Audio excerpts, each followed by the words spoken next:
આવો ભણેલો ગણેલો હાસ્ય કલાકાર તો ઠીક, સ્ટેજની દુનિયામાં માણસો બહુ ઓછા હોય છે, ખાલી હાસ્યની દુનિયા તો આપણે ઓછી ગણીએ.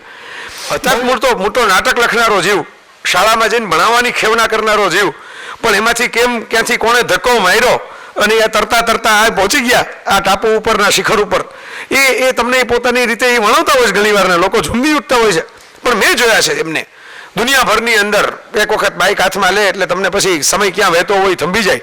અને હવે આમાં કોઈ હતું નહીં, કોઈ કેમેરા નહોતો, કોઈ શૂટિંગ નહોતું, મારા સિવાય કોઈ બીજું હાજર નહોતું જગદીશભાઈ ને સાથે આવેલું હોય એવું કે કોઈ ગુજરાતમાં આવીને કંઈ બોલે. હું આમનો જૂનો મિત્ર છું. જગદીશભાઈ એ મિનિટે, એવું નહીં વિચારીને જવાબ આપું, કાલે કહું ફોન કરજો ને પછી જવાબ આપું ને એમ, એ મિનિટે એવો જવાબ આપ્યો કે ભાઈ ગુજરાતી ભાષા મારી માં છે અને માં વિશે મારી ભાષા મારી માતૃભાષા છે, એ મારી માતૃભાષાના કપડા ઉતારવાનો ધંધો હું નથી કરતો પૈસા લઈને. હું ઘણી વાર એવું કહું છું, ચારિત્ર એ નથી કે આખી દુનિયાની વચ્ચે તમે કેવા હો ને દેખાય. તમને કહેલું શરૂઆતમાં યાદ હોય તો, ચારિત્ર એ છે કે કોઈ જોતું ન હોય ત્યારે તમે કેવી રીતે વર્તો છો. કદાચ હું એમ કહું તો અતિશયોક્તિ ન માનશો કે ચંદ્રકાંત બક્ષીના અવસાનથી ગુજરાતી સાહિત્યને પડેલી એક ખોટ પૂરી શકે એવો યુવાન એ જય વસાવડા. માણસને નથી મળતો, એકબીજાના એજ્યુકેશનલ ક્વોલિફિકેશન મળે છે, એકબીજાના બેંક બેલેન્સ મળે છે. સાહેબ, માણસને નથી મળતો એવા યુગમાં હું તમે પહોંચી ગયા. એમાં ભાર વગરનું ભણતર આપવાની વાત છે, એમાં આ પાયો મજબૂત ચણવાની વાત છે, પણ એમાં હું માત્ર શિક્ષકને દોષિત નહીં ગણું સાહેબ, વાલીઓ પણ એટલા જ જવાબદાર છે. હવે એને સાહેબે ઊભો કર્યો, કેમ કાલ નહોતો આવ્યો? જવાબ સોલિડ આપ્યો, એ કે સાહેબ એક જ યુનિફોર્મ આપ્યો છે, ક્યારેક તું ધોવા નાખવો ને. સાહેબ કહેજો 26મી જાન્યુઆરીએ ધોવાય, 15મી ઓગસ્ટે ધોવાય, રવિવારે ધોવાય, ચાલુ દિવસમાં યુનિફોર્મ ન ધોવાય. હવે આવી ભૂલ ન કરતો, નહીં તર મારીશ. અંબાલાલ કે હવે ભૂલ ન કરું. વળી એક દી નો આવ્યો, બીજે દી આવ્યો. સાહેબ રાહ જોઈને જ બેઠા હતા. એ કે ના પાડી તો કાલ યુનિફોર્મ ધોયો ને. અંબાલાલ કે મેં ક્યાં ધોયો? તો કે કેમ કાલ નો આવ્યો? તો કે હું તો મજાનો તૈયાર થઈને નીકળ્યો, પણ સાહેબ તમારા ઘર પાસેથી નીકળ્યો ને તો તમારું ધોતિયું હુકાતું હતું, તો મને એમ કે સાહેબ નહીં ગયા હોય. પંડ્યા સાહેબ કે મારે ધોતિયા હાથ છે, હાથે વારના નોખા છે, તારી જેમ એક ચડી ન હોય અને તું નિહાળ આવતો જા. એટલે આવા વિદ્યાર્થી અને આ પંડ્યા સાહેબ જેવા શિક્ષક, એની વચ્ચે રહીને અહીં સુધી પહોંચી ગયો. આ કઈ જીવિત પ્રગતિ કહેવાય?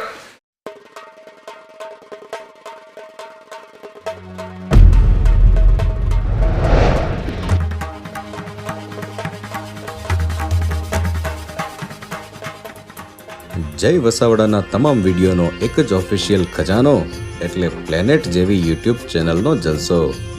તો જલ્દી લાઈક કરો, સબસ્ક્રાઇબ કરો અને બેલ આઇકન પ્રેસ કરી ઓલ સિલેક્ટ કરો, જેથી તમે જોઈ શકો અમારા વિડીયો સૌથી પહેલા. હું જગદીશભાઈને સ્ટેજ ઉપર બોલાવું એ પહેલા મારે માધુભાઈને પણ કહેવું છે. માધુભાઈ પહેલા જગદીશભાઈનું સ્વાગત કરે, પછી મારે જગદીશભાઈના હાથે માધુભાઈને એક ફ્લાવર અપાવીને સન્માન કરાવવું છે. એ કરવું છે, ભલે ના બાદુભાઈ ના પાડે. જગદીશ ત્રિવેદી છે, એ હમણાં જ મને કહેતા હતા કે મારો ત્રીજો વેદ હવે પૂરો થવામાં છે. 2 વખત PhD થયા, ત્રીજી વખત મોરારી બાપુ એના કથન અને એના કથનમાંથી આવતી સામાજિક નિસ્બત, એમાંથી PhD કરી રહ્યા છે. હમણાં એપ્રિલ મહિનામાં ત્રીજી વાર PhD, ત્રીજી વાર ડોક્ટર થશે. આવો ભણેલો ગણેલો હાસ્ય કલાકાર તો ઠીક, સ્ટેજની દુનિયામાં માણસો બહુ ઓછા હોય છે, ખાલી હાસ્યની દુનિયા તો આપણે ઓછી ગણીએ. એણે બહુ હમ્બલ બિગિનિંગ, તમને પોતાની કથા એની શૈલીમાં કહેશે, તમને સાંભળવાની વધારે મજા આવશે કે કેમ શરૂઆત કરી.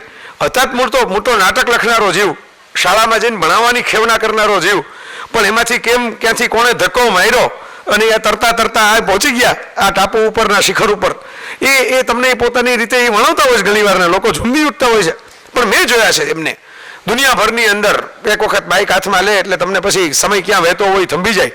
અને એ સડસડાટ રીતે કંઈક માર્મિક હાસ્ય ખરું, પણ માર્મિક હાસ્ય જેમાં તમને કશુંક મળે ખરું અને તમને વિચારતા પણ કરી મૂકે ક્યારેક ક્યારેક. એવી સરસ રીતે એમની વાતની રજૂઆત કરે. મૂલ્યો અને સંસ્કારની બહુ ચર્ચાઓ આપણે કરી.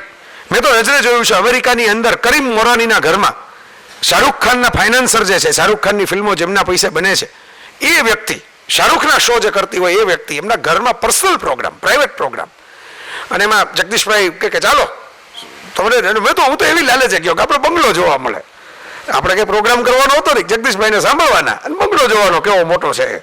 ન્યુયોર્કની અંદર ભવ્ય બંગલાની અંદર અમે કાર્યક્રમની અંદર ગયેલા ત્યાં, અને કોઈ ત્યાં વ્યક્તિ હાજર હશે, હવે એમને કંઈ હાસ્ય એટલે હવે ત્યાં બધાના પોતપોતાના એંગલ હોય, બધાના પરસેપ્શન હોય. તો આ બધા વોટ્સઅપમાં આમાન તેમાન જેમ અમુક નોનવેજ ટૂચકાઓ બધા ફરતા હોય છે ને એ બધા વાંચે રાખતા હોય છે. એ મેં ભાઈને એમ કે આ ભાઈ કંઈક આવા ખેલ પાડવાના હશે.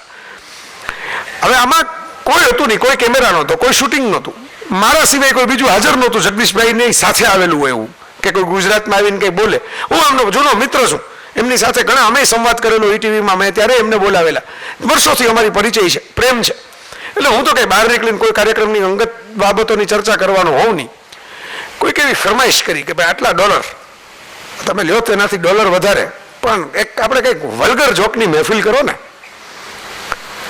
અને આ તો તમને ખબર છે કે એમને નોર્મલ માણસો પાનની દુકાને ઉભા ઉભા 5-6 આવા જોક એકબીજા મિત્રોને શેર કરી દેતા હોય છે. અહીં તો ડોલર મળવાના હતા, રૂપિયા નહીં, ડોલર. જગદીશભાઈ એ મિનિટે, એવું નહીં વિચારીને જવાબ આપું, કાલે કહું ફોન કરજો ને પછી જવાબ આપું ને એમ, એ મિનિટે એવો જવાબ આપ્યો કે ભાઈ ગુજરાતી ભાષા મારી માં છે, અને માં વિશે મારી ભાષા મારી માતૃભાષા છે. એ મારી માતૃભાષાના કપડાં ઉતારવાનો ધંધો હું નથી કરતો અહીં પૈસા લઈને. હું ઘણીવાર એવું કહું છું, ચારિત્ર્ય એ નથી કે આખી દુનિયાની વચ્ચે તમે કેવા હો ને દેખાય. તમને કહેલું શરૂઆતમાં યાદ હોય તો, ચારિત્ર્ય એ છે કે કોઈ જોતું ન હોય ત્યારે તમે કેવી રીતે વર્તો છો. એ તમારું શિક્ષણ છે. એ ભણેલો માણસ છે કે નહીં સાબિત થાય. ફાધર વાલેસ બહુ મોટા આપણા ગણિતના પુસ્તકોમાં અમુક અનુવાદો એમણે કરેલા છે ગુજરાતીમાં. ગુજરાતી ભાષાને પ્રેમ કરનારા સ્પેનના પાદરી ઉમાશંકર જોશી અને સવાયા ગુજરાતી કહેતા. પ્રેમથી અહીં રહ્યા. એમના બા બીમાર પડ્યા ત્યારે બાની સાથે રહેવા, એમની સેવા કરવા સ્પેન પાછા ગયા. 10 વર્ષે પાછા આવ્યા ને ગુજરાત સરકારને, વિદ્યાપીઠને બધા એમનું સન્માન રાખ્યું ભવ્ય. મારે ત્યારે હાથે ફ્રેક્ચરવાળા હાથે પણ ગયો અમદાવાદ, ખાસ પ્રોગ્રામ માટે નહીં, સાંભળવા માટે. આજ ગોપાલ અમારો ભેગો, અમે બધા ગયા ને બેઠા ને ફાધર વાલેસ આવ્યા, ચાંદીનો ચરખો બધાએ ભેટ આપ્યો, એમને સન્માન કરીને ભવ્ય કાર્યક્રમ વિદ્યાપીઠના હોલમાં. મોટા મોટા IAS IPS ઓફિસરો, મિનિસ્ટરો હાજર. ફાધર વાલેસ સન્માન સ્વીકારીને એમ કહ્યું કે મારું ખરું સન્માન તો આજે સવારે થઈ ગયું. નવાઈ લાગી બધાને, નવાઈ લાગી તો કેમ કે મારા જેવાને તે બે થઈ ગયું. ખાડા ફ્રેક્ચરવાળા હાથે આપણે પેટ્રોલ બાળીને આવ્યા જ ખરા. એ લગી વહેલું કીધું હોત તો પેટ્રોલ વસૂલ કરત ને 2 પ્રોગ્રામ એટેન્ડ કરીને. ફાધર વાલેસ એમ કહ્યું કે હું ઘણા 10 વર્ષ અમદાવાદ પાછો આવ્યો, સેન્ટ ઝેવિયર્સમાં ભણાવતો વર્ષો પહેલા. સવારે મોર્નિંગ વોક લેવા નીકળો, ફૂટપાથ પાસેથી નીકળો, ત્યાં બાઇક ઉપરથી એક જુવાનીઓ નીકળો, બાઇકને બ્રેક મારી, ભેગી એની દીકરી નાનકડી ઢીંગલી જેવી બેઠેલી, બ્રેક મારીને નીચે ઉતરો કે સાહેબ તમે અમને ગણિત ભણાવતા ક્લાસની અંદર, તમને યાદ છે? તમે અમને ભજન ગવડાવતા, હજી એ જાવું કેટલું દૂર? એમ કરીને પગે લાગ્યો. એની નાનકડી દીકરીને કીધું કે મારા સાહેબ છે ને પગે લાગો. એટલે ઓલી છોકરીએ મને વંદન કર્યા, મેં વાલ કર્યું એને. પછી ફાધર વાલેસ જે બોલ્યા હું તમને કહું છું કે આજના જમાનાની અંદર માણસો પોતાના બાપના ફોટાને ડ્રોઈંગ રૂમમાંથી કાઢીને બીજા રૂમમાં ગોઠવી દે છે કે આ નડે છે ફર્નિચરની અંદર, આ હરખો ફિટ નથી થતો આ જૂનો ફોટો. એ જમાનાની અંદર મારા જેવો એક પાદરી કે જે કોઈનો વંશ મૂકીને જવાનો નથી અને ઉંમરમાં હવે 80 ઉપર પહોંચી ગયો છે, એને એક અજાણ્યા ગામની અંદર, અજાણ્યો એના માટે મારું વતન નથી, આ મારી ભૂમિ નથી, એક માણસ અચાનક બ્રેક મારીને ઊભો લાગીને પગે લાગે, અને જે પેઢીએ મને જોયો જ નથી, આમ તો કોઈથી જોવાની જ નહોતી, એવી એક નાનકડી દીકરીને એમ કે પગે લાગવા મારા સાહેબ છે. કોઈ શિક્ષકને આનાથી મોટો એવોર્ડ રાષ્ટ્રપતિ પણ આપી ન શકે. શિક્ષકને ઓળખી જાય એનો વિદ્યાર્થીને, એના પોતાના સંતાનોને એમ કે આ લલિત ચંદાએ બેઠો છે. મેં તમને ડોક્ટર જેમ મહેતાની વાત કરી ત્યારે તો લલિતાએ હતો નહીં, અમે એક જ કોલેજના વિદ્યાર્થી. મેં તમને સવારેના પરિચયમાં કહ્યું, હાર્દિકભાઈ મહેતા સાહેબનો ઉલ્લેખ કર્યો, મેં તો આજે મહેતા સાહેબનું નામ લીધું નથી, એની મોઢે નથી લીધું, તમારી મોઢે નથી લીધું. એટલે બાજુમાં લલિતે કીધું કે અરે મહેતા સાહેબ એટલે મહેતા સાહેબ કાં છે? તો વિચાર કરો, મેં કહ્યું હતું ને કે અમારા એ સાહેબની જે સુવાસ, આ એનો એક વિદ્યાર્થી કહે એટલે તમારું ન માનવું, તમને એમ થાય કે આ તો લાડકો હશે કદાચ સાહેબનો, જાજા માર્ક સાહેબ મૂકતા હશે, વખાણ કરતો હશે. આ બીજો વિદ્યાર્થી બેઠો. આ ગુરુ ક્રાંતિ છે. સંવેદનશીલ શિક્ષક હોય તો જીવે છે, લલિતોમાં જયમાં જીવે છે. સાહેબ જતા રહે દુનિયા મૂકીને ને તોય જીવતા રહે અમારી આંખોમાં. આ આપણે બનવાનું છે એના માટે આ કસરત કરી. આભાર વિધિમાં મારે કંઈ સમય વેડફવો નહોતો એટલે હું આ એક સાથે બધી વસ્તુઓના એજન્ડા લઈ લઉં છું. પણ ઘણું રહી ગયું, મને ખબર છે, તમને ખબર છે, તો ઘણું રહી ગયું એટલે મેં કહ્યું એમ આ કંઈક થોડો આપણે એમ કે એવું કરીને છૂટા પડીએ છીએ કે આ છેલ્લો શિક્ષણ વહેતી નદી છે. વહેતી નદીના ક્યારેય કોઈ ડેમ બંધાય જ નહીં. વહેતી નદીનું પાણી તો વહેતું જતું હોય. નવું પાણી લઈને નવી રીતે ક્રાંતિ કરવા માટે આપણે બધા પાછા ભેગા થવાના છીએ. મને ખાતરી છે કે તમને થોડુંક તો ગમ્યું હશે. અમારે કાઠિયાવાડમાં એક કહેવત છે, પૈડો પોદળો ધૂળ લઈને ઉખડે. આ તો જીવતા જાગતા માણસો છે અને આપણે ધૂળની વાત નથી કરતા, આપણે તો વિચારની વાત કરીએ છીએ, રત્નોની વાત કરીએ છીએ. તો તમે રત્નો લઈને અહીંથી જશો એ મને શ્રદ્ધા છે, એ મને ખાતરી છે. તો મિત્રો, હું જગદીશભાઈને વિનંતી કરું કે સ્ટેજ ઉપર આવે. બહુ મજાના માણસ, ઉત્તમ રીતે એમણે પોતાનું અત્યાર સુધીની અંદર જગદીશભાઈ 36 દેશ મેં ગણ્યા હતા છેલ્લે. અત્યારે વધ્યા કઈ એમાં 36 થી વધ્યા એવું કીધું એટલે 40 થી ઉપર તો તમારે 40+ તો દેશ ગણિત લેવાના. અને યાત્રાઓ પણ છેલ્લે અમે 2012માં ભેગા થયા હતા ત્યારે એમણે વિદેશ યાત્રા 40 થી વધારે તો કરેલી હતી. આ ભારતના બ્રાન્ડ એમ્બેસેડર છે. આપણા રાજદૂતને કોણ કેટલા ઓળખે એ મને ખબર નથી, પણ આફ્રિકાથી શરૂ કરીને અમેરિકા લગી આને બધે ઓળખે ને એના નામે મને કોઈક ડોલરના કવર દેવા આવે તમારે જોતા હતા ને લાભ ફરવા માટે. જગદીશભાઈએ કીધું છે રાખો. આવી ઘટના મારા જીવનમાં બનેલી છે એટલે આ હું કહું છું કે આ અમારા રાજદૂત છે, અમારા બ્રાન્ડ એમ્બેસેડર છે ગુજરાતની કલ્ચરના બહાર. હું માધુભાઈને વિનંતી કરું કે પહેલા જગદીશભાઈનું સ્વાગત કરે. આ માધુભાઈ એ સ્વાગત કરે ત્યાં સુધીમાં હું કહી દઉં, કારણ કે જગદીશભાઈ મારે એનો પરિચય કરાવવો છે. આ રત્ન કલાકાર તરીકે આપણે કારકિર્દીની શરૂઆત કરેલી. પોતે તો આમ ઈશારા કરતા હતા કે એ બધી મારી વાત જવા દો હજી અહીંથી બેઠા બેઠા ઈશારા કરતા હતા. પણ એ મિત્રએ મને એક વાક્ય કીધું ને મને ચોંટી ગયું. એમણે એમ કહ્યું કે ભાઈ આ માણસ છે ને એ જીવન નિર્વાહ માટે નહીં પણ અસ્તિત્વ ટકાવવા માટે કામ કરવું પડે એવી હાલત હતી, એવી પરિસ્થિતિ હતી. અસ્તિત્વ ટકાવવા માટે. ત્યાંથી એમણે સરકારી ક્લાર્કની નોકરી કરી, ત્યાંથી ડેપ્યુટી મામલતદાર થયા, નાયબ મામલતદાર થયા, ત્યાંથી સરકારી નોકરી છોડી એમણે અને પછી એ સમાજના કામની અંદર લાગી ગયા ને એટલી બધી યોજનાઓ કરી. હું બધું લિસ્ટ અત્યારે બોલું ને તો જગદીશભાઈની 10 મિનિટ કપાઈ જાય એટલું તો કામ એમણે કર્યું છે નવસારીમાં. અને એટલું બધું પ્રેમથી છોડ્યું છે કે આ હવે તમે કરો, મારે આમાં કંઈ ન જોઈએ, મારે આમાં ભાગ નથી જોતો, તમે આટલું સંભાળો. સ્કૂલો પેદા કરી, હોસ્પિટલો પેદા કરી, સમાજ માટેના કામ કર્યા. દીકરી વધાવો યોજના એમણે શરૂ કરી, જે પાછળથી બધી જગ્યાએ ફેલાવવા માંડી કે દીકરીનો જન્મ થાય તેને વધાવવાની 5000 રૂપિયા આપીને, અને હવે તો 51,000 સુધી પહોંચવાની છે યોજના. હોસ્પિટલ એવી શરૂ કરી કે જેમાં 3000ની અંદર ડિલિવરી થઈ જાય એવી તો હોસ્પિટલ એ આ માણસે શરૂ કરી. કેટલી ચેમ્બર ઓફ કોમર્સથી શરૂ કરીને નગર પ્રાથમિક શિક્ષણ સમિતિ સુધી 8 જેટલી સંસ્થાઓની અંદર હોદ્દેદાર કા પ્રમુખ હશે. અને આ સપનું હું તો શિક્ષક દિને એનો બોલાવ્યો એના જ આયોજનના પ્રોગ્રામમાં આ ટાટા હોલમાં આવેલો. એમાં મેં થોડાક ચાપખા માર્યા. બરોબર, સામાન્ય રીતે માણસો મનમાં ગાળો દેતા હોય કે કોણ આવીને આપણે આપણા પ્રોગ્રામમાં આપણા ખર્ચે આપણને પાછું કહી ગયો કે આમાં કંઈ થતું નથી. એને બદલે માધુભાઈ એક તો ટિફિન ભરી દીધું, અસલી કાઠિયાવાડી, આ બોલા અમરેલીની બાજુના ગામના, એટલે એક ટિફિન ભરી દીધું. એ ટિફિન હજી મારા ઘરમાં પડ્યું છે. એના પછી 5 વાર અમે મળ્યા પણ આપી ન હોય કોઈ ટિફિન ઘરમાં. મને કહે કે ટિફિન લઈ આવતા નહીં, મારી યાદગીરી. એવો માણસ છે, મને મજા આવી એની સાથે. એને મને કીધું કે આપણે આ ગુરુ ક્રાંતિ કરવી છે. મને કહે કે પૈસા ઘણી બધું આમ તેમ વહી જતા હોય છે, મારે શિક્ષકો માટે કંઈક કરવું છે, એના માટે પ્રોજેક્ટ કરવો છે. અને એનાથી વધારે હું તમને કહું, હું તમને હવે એના માટે એક મહત્વની વાત કહું. આ જગદીશભાઈ મને ઓળખે છે. હું કઈ બંધનમાં બંધાવો માણસ હોત તો કેદીના મેં લગ્ન કરી લીધા હોત ને કેદીના મેં નોકરી છે એમાં 4-5 ગ્રેડ લઈ લીધા હોત. હાર્દિકભાઈ મને ઓળખે છે, બરાબર, એ મને નજીકથી ઓળખનારા મિત્રો છે. પણ આ એક એવો માણસ નીકળ્યો, એને પહેલે દિવસે મને કીધું કે આવી શિબિર કરીએ, તમે 3 દી આપો તો કરવી, નહીંતર નથી કરવી. એટલે મેં કીધું જો તમે આવા મિજાજથી વાત કરતા હો તો કરીએ, બરાબર. મને કે હું હાર્દિકભાઈ છીએ એટલે તમારે બીજા કોઈને ઓળખાણ જોતી હોય તો હાર્દિકભાઈ રેફરન્સ લઈ લો. મેં કીધું ના, મારે રેફરન્સ હવે હાર્દિકભાઈ તમે છો એટલે કોઈને લેવો જ નથી. પછી એને બીજી વાત આમ કરી, મને કે આપણે આમને બોલાવીએ, 1-2 નામ લીધા. એટલે મારો ઓલો જે બળવાખોર મિજાજ હતો ને, મેં કીધું તમારે શિક્ષણની શિબિર કરવી છે કે સેલિબ્રિટીઓની શિબિર કરવી છે, બરાબર. બીજો માણસ હોય ફોનમાં એમ કે ભાઈ તો તમારે શિબિર કરવામાં હું કહું આવવાનું છે કે તમારા ઘરની શિબિર છે.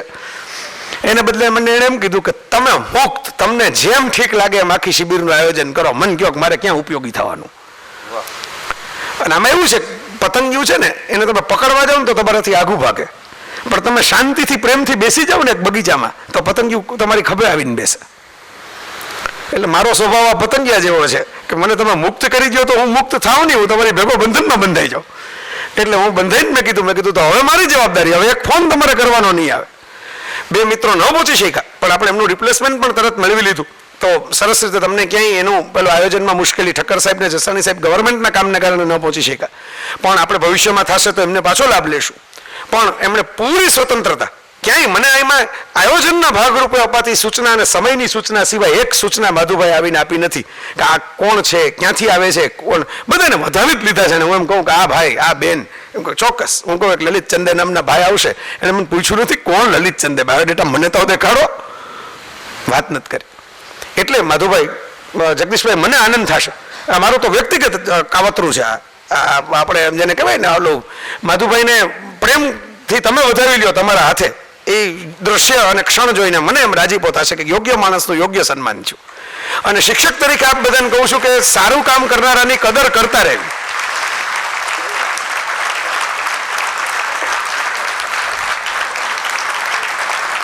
આપણે વિદ્યાર્થીની કદર કરતા રહીશું ને તો સમાજ કરે કે ન કરે, વિદ્યાર્થી તો આપણી કદર કરશે જ, એ હું તમને ગેરંટી આપું છું. મિત્રો, હું તમારી જગદીશભાઈ વચ્ચેથી હવે ખસી જાઉં છું. એટલું યાદ રાખજો, જે થયું જેનું તમે સુખદ સ્મૃતિઓ લઈને જશો. મોરારી બાપુ હંમેશા સમાપન કરતા હોય ને ત્યારે સરસ પંક્તિ બોલતા હોય છે. એ પંક્તિની પહેલા મારે તમને એક જ લીટી કહેવી છે કે દરેક ઈયળની અંત હોય ને એ પતંગિયાની શરૂઆત હોય. દેખાતી હોય ઈયળ નકામી લાગે, આપણને કચરા જેવી લાગે, પણ એ જ ઈયળ કોશેટામાં ભરાય અને પછી પોતાની જાતને વિસ્તારે તો પાંખો રંગબેરંગી ફૂટે ને પતંગિયું બનીને બહાર નીકળે.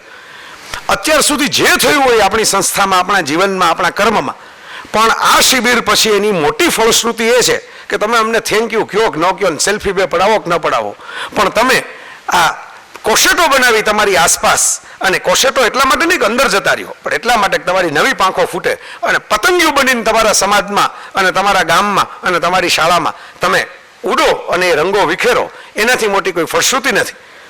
બાપુ જે કહે છે એ પંક્તિ હું તમને કહી અને વિદાય લઉં. પછી હું સ્ટેજ ઉપર નથી, હું જગદીશભાઈનો શ્રોતા જ છું ને 1 કલાક આપણે જગદીશભાઈને નોનસ્ટોપ માણવાના છે. તમે ઘડિયાળ મેળવી લ્યો, કારણ કે ઘડિયાળ મેળવવાને એટલે કહું છું કે જે 1 કલાક આપણો 5:30 કાર્યક્રમ રોજ પૂરો થાય છે, તમે ઓબ્ઝર્વ કરી લેજો. 4:20 હું 25 સુધીમાં સ્ટેજ મૂકી દઈશ, કારણ કે છેલ્લી 25 થવામાં છે અત્યારે, 4:25, અને જગદીશભાઈને ફૂલ 1 કલાક આપણે આપશું. એ પૂરું કરે એટલે સીધું સમાપન પૂરું, આપણે બધા વિશ્રાંતિ રાષ્ટ્રગીત સાથે. જગદીશભાઈ છેલ્લે આપણે રાષ્ટ્રગીત ગાઈને છૂટા પડશું. સિતારો કો આંખોं में महफूज रखना, बहुत देर तक रात ही रात होगी, मुसाफिर है हम भी, मुसाफिर हो तुम भी, किसी मोड़ पे फिर से मुलाकात होगी. धन्यवाद. મારા પરમ મિત્ર, ગુજરાતનું ગૌરવ કહી શકાય એવા યુવાન લેખક, યુવાન વક્તા, યુવાન વિચારક, કદાચ હું એમ કહું તો અતિશયોક્તિ ન માનશો કે ચંદ્રકાંત બક્ષીના અવસાનથી ગુજરાતી સાહિત્યને પડેલી એક ખોટ પૂરી શકે એવો યુવાન એ જય વસાવડા. આપ સૌ ભાઈ બહેનો,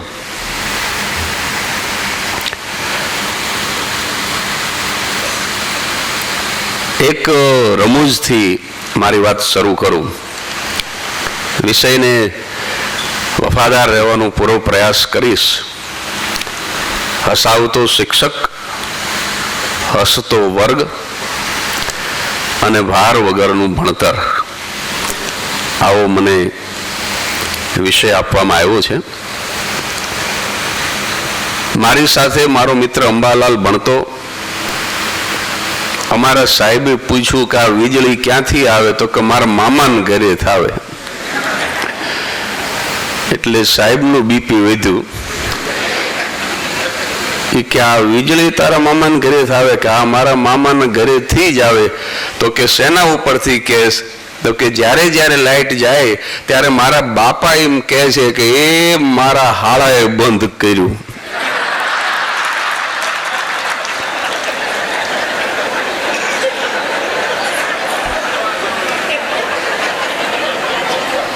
એટલે મને એવો વેમ છે કે મારા મામા બંધ કરે.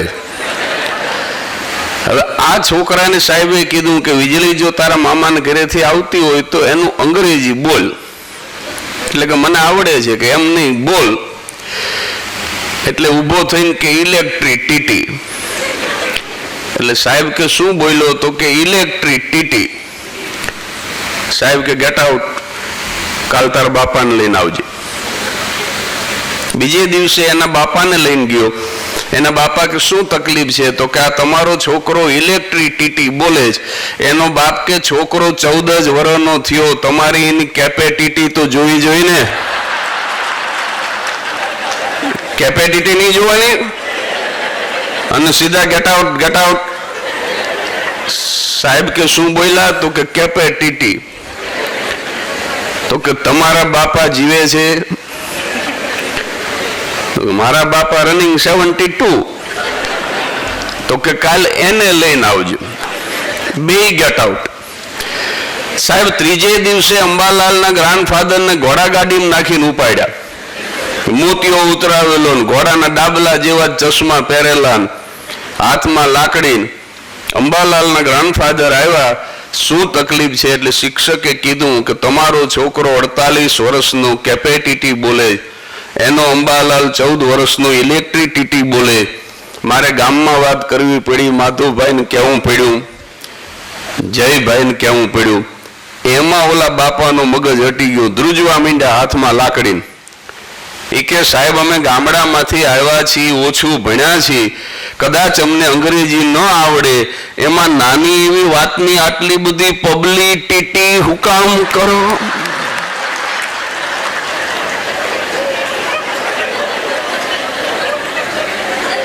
સાહેબ કે શું બોલ્યા? તો કે પબ્લિસિટી. શિક્ષક સીધો હેડમાસ્ટરની કેબિનમાં, I want to resign sir. Principal ઉભા થઈ ગયા કે શું પ્રોબ્લેમ છે? અરે બહુ મોટો પ્રોબ્લેમ છે, નવસારીના રેલવે સ્ટેશન ઉપર ખારી સિંગ વેચીશ પણ હવે નોકરી નથી કરવી. પણ કે વાંધો શું છે? તો કે ગ્રાન્ડફાધર પબ્લિસિટી બોલે, ફાધર કેપેસિટી બોલે, સ્ટુડન્ટ ઇલેક્ટ્રિસિટી બોલે, આવી સ્કૂલમાં નોકરી ન કરાય. પ્રિન્સિપાલ તો કેટલો ડાયો હોય ત્યારે પ્રિન્સિપાલ થયો હોય.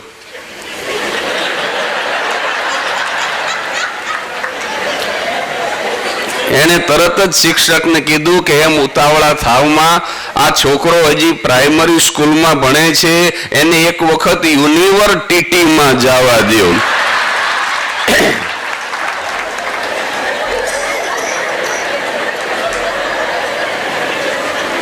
મારા વક્તવ્યની શરૂઆતમાં આ મારી ખૂબ જાણીતી જૂની રમૂજ અહીંયા એટલા માટે હું ટાંકું છું કે જો અંબાલાલ જેવા વિદ્યાર્થી હોય અને આ પ્રિન્સિપાલ જેવો આચાર્ય હોય તો શિક્ષક બિચારો કરે શું?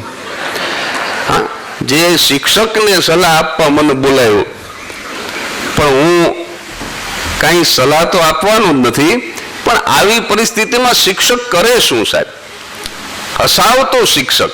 સત્ય ઘટના છે, થાનગઢની મ્યુનિસિપલ હાઈસ્કૂલની અંદર મુંબઈથી એક માણસ આવે છે અને પ્રિન્સિપાલને મળે છે કે મારે તમારી હાઈસ્કૂલના એક શિક્ષક શાહબુદ્દીન રાઠોડને મળવું છે. અને ત્યારે પ્રિન્સિપાલ જવાબ આપે છે એ મહેમાનને કે આ લોબીની અંદર ચાલ્યા જાઓ અને જે વર્ગખંડમાંથી વિદ્યાર્થીઓના ખડખડાટ હસવાનો અવાજ આવતો હોય ત્યાં રાઠોડ ભણાવતા હશે સાહેબ. આવું જ નરરદાન કુંચાલા, ભારતીબેન કુંચાલા લોકગાયિકા, એમના પિતાશ્રી અને પ્રફુલ્લ દવે, ખૂબ જાણીતું નામ, એમના સસરા નરરદાન કુંચાલા માટે આ વાત એટલી જ સાચી હતી કે એ જે વર્ગખંડમાં પીરિયડ લેતા હોય ત્યાં વિદ્યાર્થીઓનો ખડખડાટ હસવાનો અવાજ આવે. ગાંધીજીએ એક બહુ સરસ સૂત્ર આપ્યું છે કે હાસ્ય વગરની ગંભીરતા અને ગંભીરતા વગરનું હાસ્ય બંને નિરર્થક છે. હાસ્ય ગંભીરતા વગરનું ન હોવું જોઈએ અને ગંભીરતા એ હાસ્ય વગરની ન હોવી જોઈએ. એટલે આજે આ ત્રીજું પીએચડી જે મારું પૂરું થાય છે આવતા મહિને, મેં એક જ કામ કર્યું સાહેબ કે આ શિક્ષણથી હાસ્યને ગંભીર બનાવ્યું અને હાસ્યથી શિક્ષણને હળવું બનાવ્યું. આ 3 PhD જે પૂરા થવા જઈ રહ્યા છે, એટલે શિક્ષક છે ને એ હસાવતો હોવો જોઈએ. કાં તો શિક્ષક હસાવતો હોવો જોઈએ, કાં તો સારા વિચારો એ વિદ્યાર્થીના માનસમાં ઠસાવતો હોવો જોઈએ, પણ કોઈને ફસાવતો ન હોવો જોઈએ. શિક્ષક હસાવતો હોવો જોઈએ. આપણે છે ને ભાર વગરનું ભણતર ન રહેવા દીધું. એક 4-5 છોકરા એક જણને ટીંગા ટોળી કરીને લઈ જતા હતા, હું જોઈ ગયો. મેં કીધું ઉભા મૂકી દો. આ રીતે પરાયણે ભણવા લઈ જાવ ને, એ નહીં ભણે. એ કે ભણવા નથી લઈ જતા તો ભણાવવા લઈ જઈશ. મને કે આ માસ્તર છે. આ 15 દીથી નિહાળ ન થયો. અમે ટીંગા ટોળી કરીને એને ભણાવવા લઈ જઈએ, અમારે ક્યાં ભણાવો. એટલે આ પરિસ્થિતિમાં આ કઈ રીતે હસાવે સાહેબ? 2 શિક્ષક વાતો કરતા હતા. એક શિક્ષકે બીજા શિક્ષકને કીધું કે હું આ શાળાના સમય સિવાયના સમયમાં 8 વિદ્યાર્થીઓને ભણાવું છું અને એકના 500 રૂપિયા લેખે મને 4000 રૂપિયા પગાર સિવાયના મળે છે. એટલે બીજા શિક્ષકે કીધું કે તમે તો ભણાવો છો ને મળે છે ને. હું તો કોઈને ભણાવતો જ નથી તોય મને 1500 રૂપિયા મળે છે. એટલે ઓલાને આશ્ચર્ય થયું કે ભાઈ ભણાવવા વગર તો ન જ મળે, ટ્યુશન ભણાવવા તો જવું જ પડે. ત્યારે આને કીધું કે એક વિદ્યાર્થીને ભણાવવાના એના પિતાશ્રી 1000 રૂપિયા આપે છે અને એ વિદ્યાર્થી નહીં ભણાવવાના 500 જુદા આપે છે. એટલે આને ફસાવતો કહેવાય, આને હસાવતો શિક્ષક ન કહેવાય સાહેબ. કારણ કે એને કંઈ કરવું જ નથી અને એને 1500 રૂપિયા મળે છે. ઓલો તો ભણાવીને 4000 રૂપિયા કમાય છે. એટલે મારે તમારે જે શિક્ષણને હળવું કરવાનું, આપણે થોડુંક છે ને એને ગંભીર કરી નાખ્યું. પૂજ્ય મોરારી બાપુ ના શેરથી સમાપન કર્યું ને, બાપુનો જ એક સંદર્ભ, એમનું એક કોટેશન હું અહીંયા તમારી સામે કોટ કરું. એમણે બહુ સરસ વાત કરી શિક્ષણના સંદર્ભમાં. એ કે શિક્ષક જે છે ને એનું કામ દાયણ જેવું છે. તમે જુઓ, ઉપમા મને બહુ ગમી. કારણ કે હમણાં જ જે વિડીયો મેન તમે જોયો કે તમારે ટીચર થવું છે કે તમારે એજ્યુકેટર થવું છે, આ બંને શબ્દ વચ્ચેનો તફાવત કેવો સરસ ભાઈએ સમજાયો આપણને. કારણ કે એજ્યુકેટમાં તો જે અંદર છે એ બહાર કાઢવાની વાત છે. ટુ એજ્યુકેટ એમાં કંઈ નાખવાનું તો છે જ નહીં. એક છોકરો ક્લાસરૂમની બહાર બેઠો હતો, મેં કીધું કેમ અંદર નથી જાતો? મને કે અંદર ભણાવે છે. એને એની સામે વાંધો હતો, કારણ કે ભણાવવાના નથી. મેડમ મોન્ટેસરીને કોઈકે પૂછ્યું, શિક્ષણ જગતનું આવડું મોટું નામ, એને કોઈકે પૂછ્યું કે તમે શિક્ષણ વિશે શું જાણો છો? What are you thinking about education? અને ત્યારે મેડમે બહુ સરસ જવાબ આપ્યો હતો કે હું શિક્ષણ વિશે કશું જ જાણતી નથી, પણ મેં મારા બાળકોને ખૂબ ચાહ્યા છે, મેં એમને ખૂબ પ્રેમ કર્યો છે. આમાં કંઈ નાખી દેવાની તો વાત જ નથી સાહેબ. પણ અંદર જે છે બાળકમાં પડેલી જે પ્રતિભા છે એને પારખી અને બહાર કાઢવાની વાત છે. એટલે મને આ બાપુની ઉપમા ગમે છે કે શિક્ષકનું કામ છે ને એ દાયણ જેવું છે. દાયણ એ સ્ત્રીના ગર્ભમાં બાળકને મુકતી નથી, પણ કુશળતાપૂર્વક ન માતાને નુકસાન થાય ન બાળકને નુકસાન થાય એ રીતે એનો પ્રસવ કરાવે છે, એને માત્ર બહાર કાઢે છે. એટલે મને આ ઉપમા બહુ ગમી કે શિક્ષકનું કામ દાયણ જેવું છે કે વિદ્યાર્થીમાં પડેલી પ્રતિભાને નુકસાન ન થાય એ રીતે બહાર કાઢવાની છે. અને બીજી ઉપમા જો હું આપું તો માતા જેવું પણ કામ છે શિક્ષકનું. કારણ કે આપણે આ વેકેશન ને એ બધું જો ગણી તો લગભગ 3 મહિના તો નીકળી જાય, વાયા 9 જ વધે છે.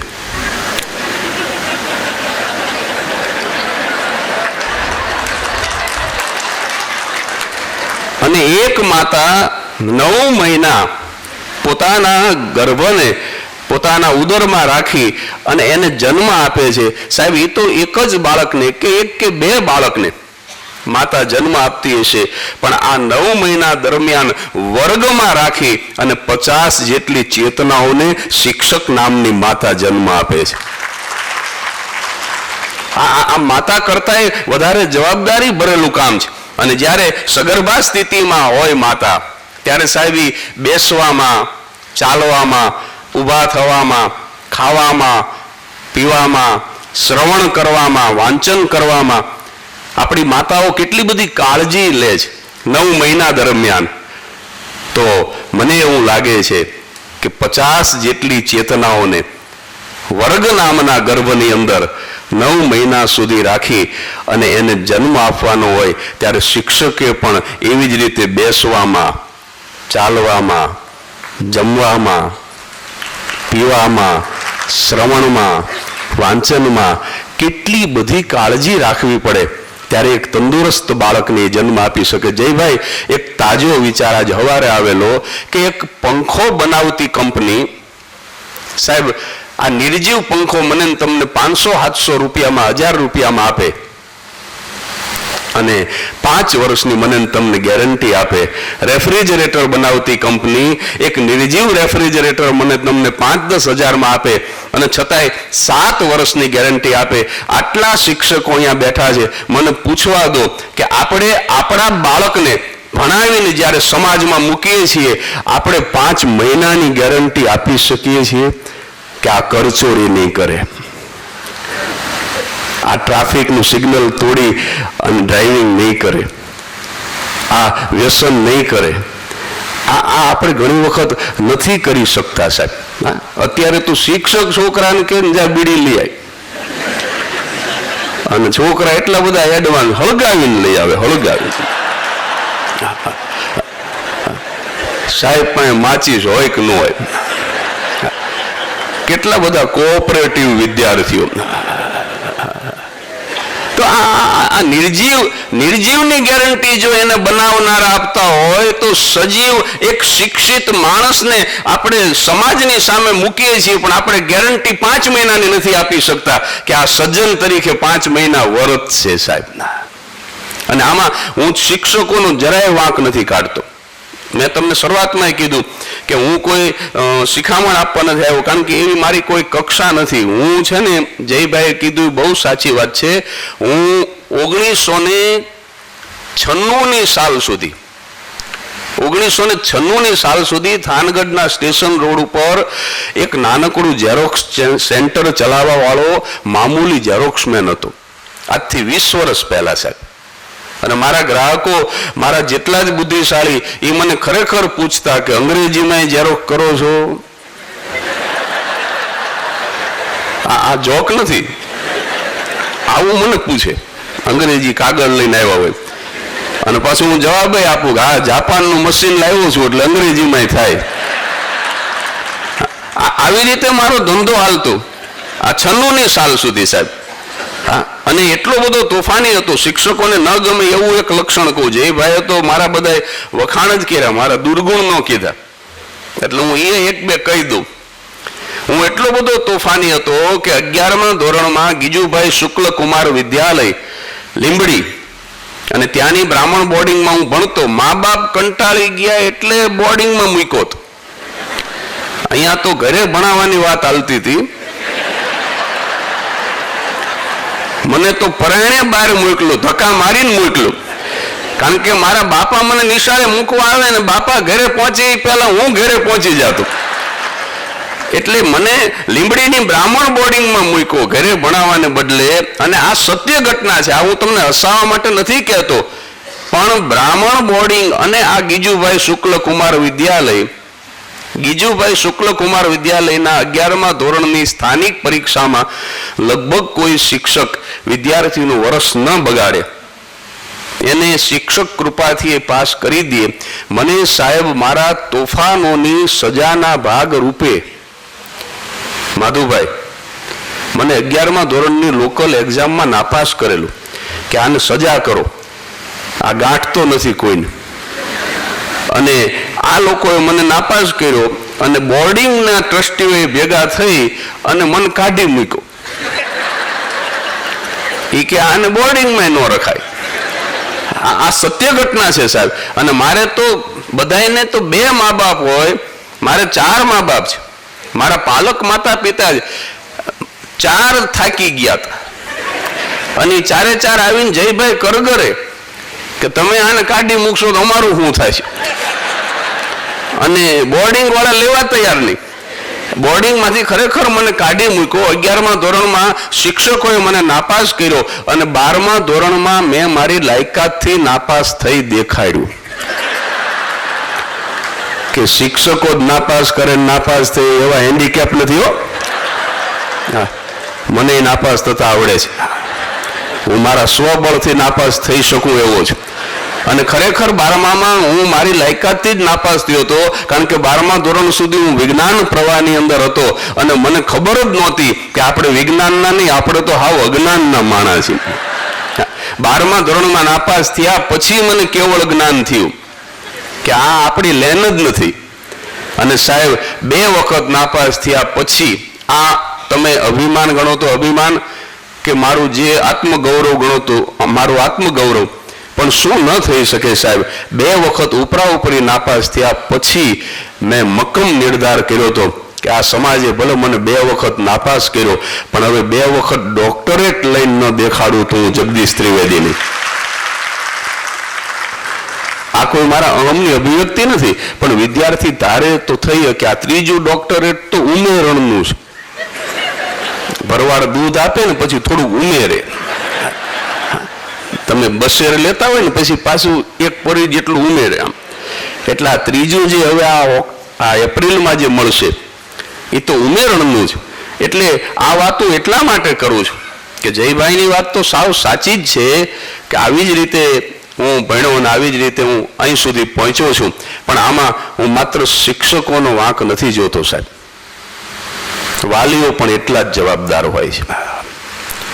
નિશાળમાં શું થાય છે, શિક્ષણ તો એ છે કે જે મને તમને અભય આપે, પણ આપણી મોટી સમસ્યા શું છે, શિક્ષક પ્રિન્સિપાલથી બીવે, પ્રિન્સિપાલ ટ્રસ્ટીથી બીવે, ટ્રસ્ટી શાળાના સંચાલકથી બીવે, સંચાલક વાલીથી બીવે, વાલી વિદ્યાર્થીથી બીવે અને વિદ્યાર્થી પાછા શિક્ષકથી બીવે. આમ એવું ચક્કર હાલે છે. જે રીતે ઉંદર બિલાડીથી બીવે, બિલાડી કૂતરાથી બીવે, કૂતરો આદમીથી બીવે, આદમી એની ઓરતથી બીવે અને ઓરત પાછી ઉંદરથી બીવે. ઉંદર જેવું ચક્કર આ શિક્ષણ જગતમાં હેલા કરે. બધા એકબીજાથી બીવે. સાહેબ અભય આપે એ સાચું શિક્ષણ, જે મને તમને અભય આપે. આ જયભાઈ જે મેળવું એ શિક્ષણ એને અભય બનાવી શક્યું. આ માણસ કોલેજની આવડી મોટી નોકરીને લાત મારીને નીકળી જાય. આ જગદીશ ત્રિવેદી, હું નોકરી કરતો જ નથી, નોકરી કરવી જ નથી, એક પણ દિવસ મેં નોકરી નથી કરી અને કરવી જ નથી સાહેબ. તો મને તમને જે અભય આપે, સા વિદ્યા યા વિમુક્ત, જે મને તમને મુક્ત કરી દે, બંધનમાં બાંધી દે, એ શિક્ષણ નથી. પણ આમાં હું શિક્ષકોનો એકલાનો વાંક નહીં કાઢું સાહેબ. વાલીઓ પણ એટલા જ જવાબદાર છે, આપણા સમાજ સેવકો પણ એટલા જ જવાબદાર છે, આપણા નેતાઓ એટલા જ જવાબદાર છે આ વ્યવસ્થા પાછળ. વાલીઓ છે જ. મારા છોકરાનું એસએસસીનું રિઝલ્ટ આવ્યું, મેં કીધું બેટા પાસ થયો કે ના પાસ. હવે જોજો અત્યારના છોકરા મને કે આપણા મામલતદાર નહીં રાવલ સાહેબ. મેં કીધું હા. મને કે રાવલ સાહેબનો છોકરો ફેલ થયો. બોલો રાવલ સાહેબ.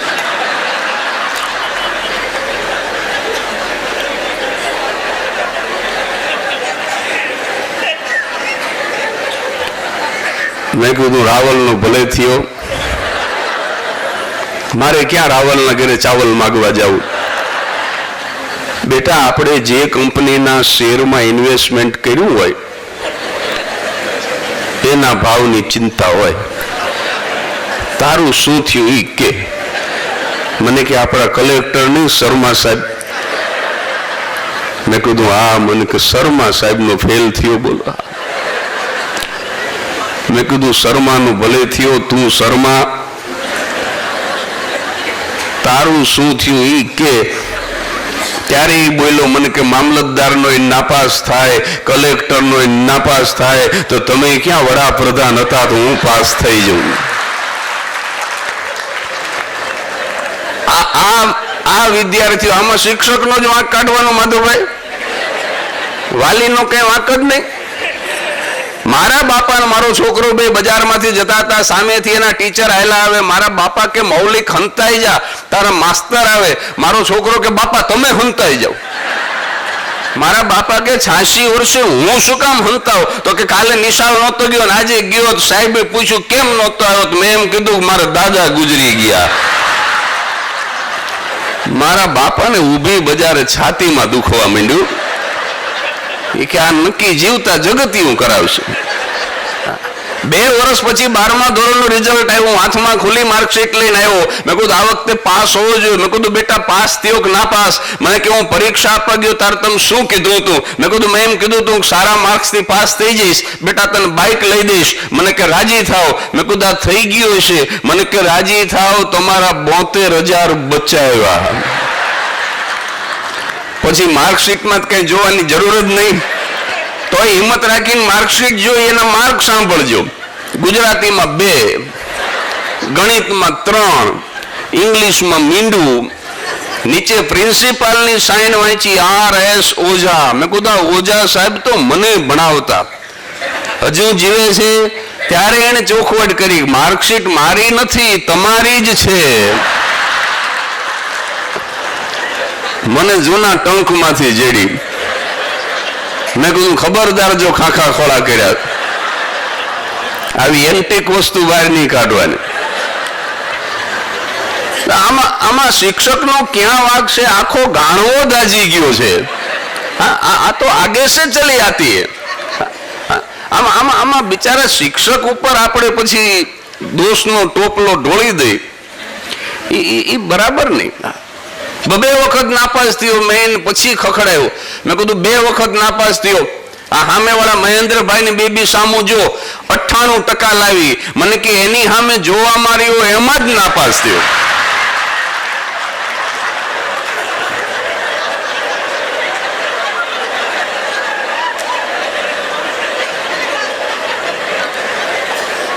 હવે આમાં માસ્તર શું કરે લ્યો હાલો.